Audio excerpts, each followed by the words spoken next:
What's going on, guys? Thrills on a Block back again. It's time for part 2 of the front splitter on the Regal GS.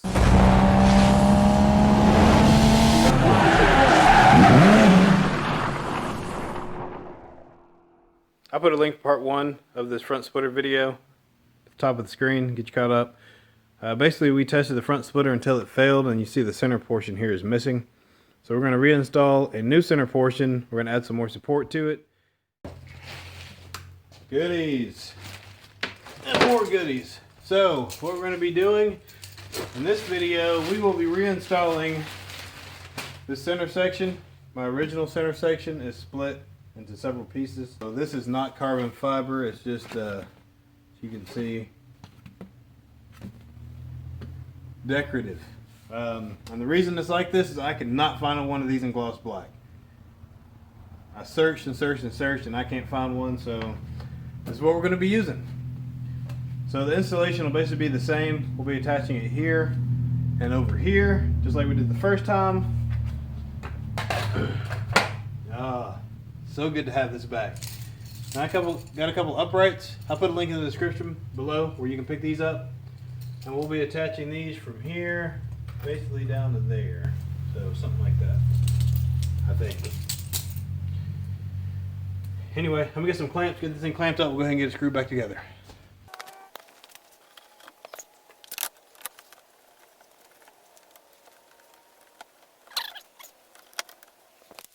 I'll bring you guys in here close. So this is the advantage of the 3-piece front splitter. So basically we just line it back up where it was at before, following that little contour on both sides. And yeah, you know, you got carbon fiber and black, but we'll paint this black to match. Let's do it that way. I guess the front splitter back on there, and then we'll make some adjustments here in the center to get that where it needs to be at. So I'm gonna go ahead and get my couple holes tapped in with these self-tapping screws. These actually worked on the failed splitter. Now when I say the splitter failed, this shattered because this is a harder piece of plastic. This is ABS. And then this outer is a little more flexible ABS, so this piece shattered. I believe what happened is the number 10 screws that I had from here up into the bottom of the bumper pulled out, and the bottom started flexing like this, and it ripped all these out until this flexed down low enough to hit the road, and when it hit the road, it just split all throughout here. So I'm gonna get these corners secured first, and then I'll show you how we're gonna fix the center.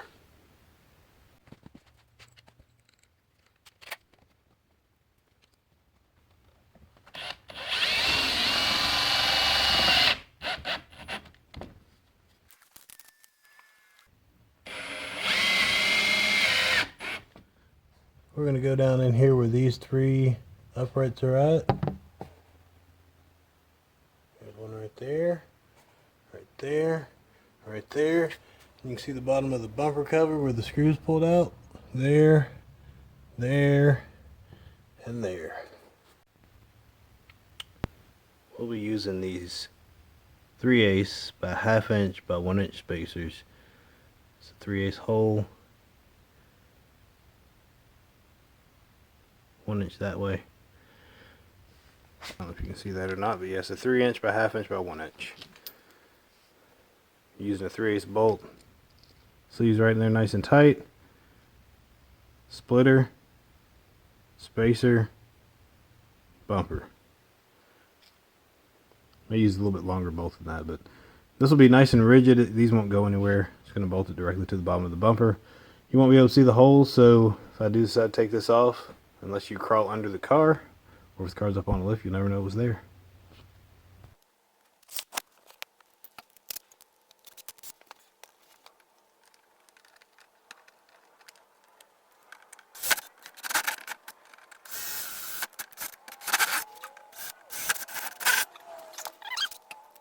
Next thing I'm going to use is a step bit. Very handy tool. It has dimensions inside the bit right here, so that tells you how deep you need to drill. 3/8 is the third mark, or mark up from the bottom. So we're going to drill it to right there.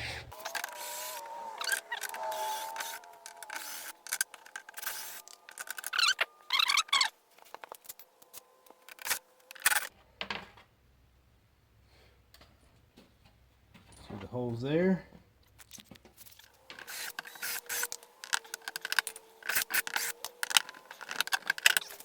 And I recommend that you use a washer with your fastener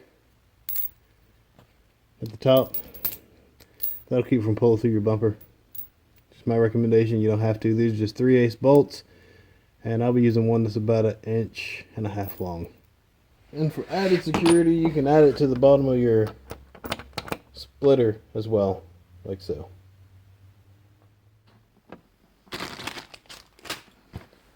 Alright, I'm going to go underneath the car, and I'm going to put a link in the description to this kit right here. It's got a bunch of trim removal tools, and we'll probably be using this guy or this guy right here. It's a very tight, small spot. I'll put a picture of the area right here, and that's where you've got to get up in there, and there's 3 little plastic clips we're going to remove to drop the bumper cover down to gain access to put our bolts from the top down through the bumper across there to hold the splitter on.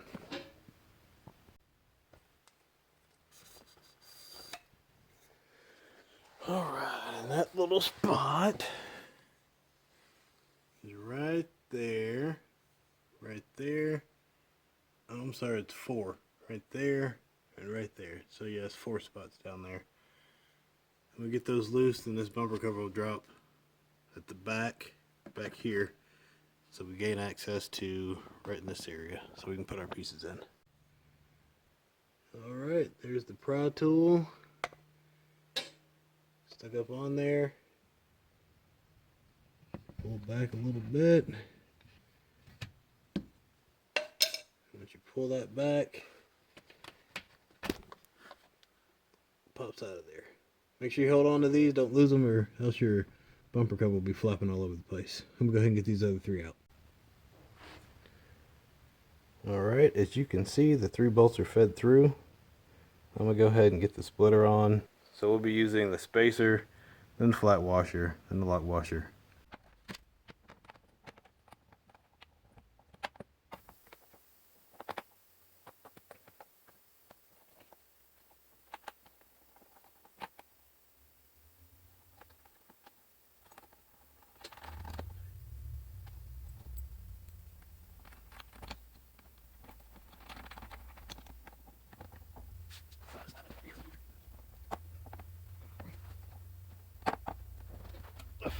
So the middle bolt decided it didn't want to come back up in the bumper there.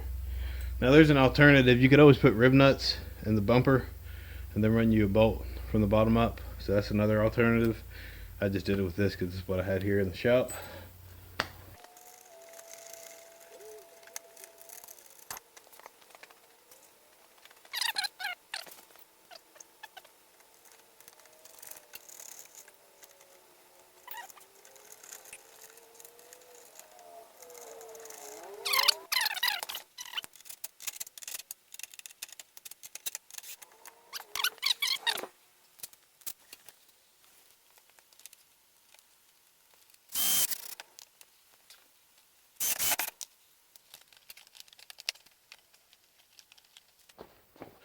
Alright, now I'm going to tighten up put the trim clips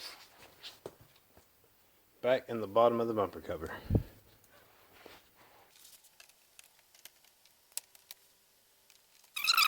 Alright, that's a wrap on the Regal GS. The front splitter's back on. Unfortunately, I was not able to use my uprights after I repositioned this splitter with the new center supports. The positioning changed and my rods are about 1 inch too short. So it's back to the drawing board. I showed you how to do it better than the first time. Instead of self-tapping screws, we use some bolts. Should not pull apart. I mean, in this case, it's probably going to tear the bumper up. So, you know, I mean, it's about as good as you can get, right? Anyway, if you like this video, smash that like button for me. Leave me a comment. Make sure you check me out on Instagram at @ThatSilverGS. We'll see you next time.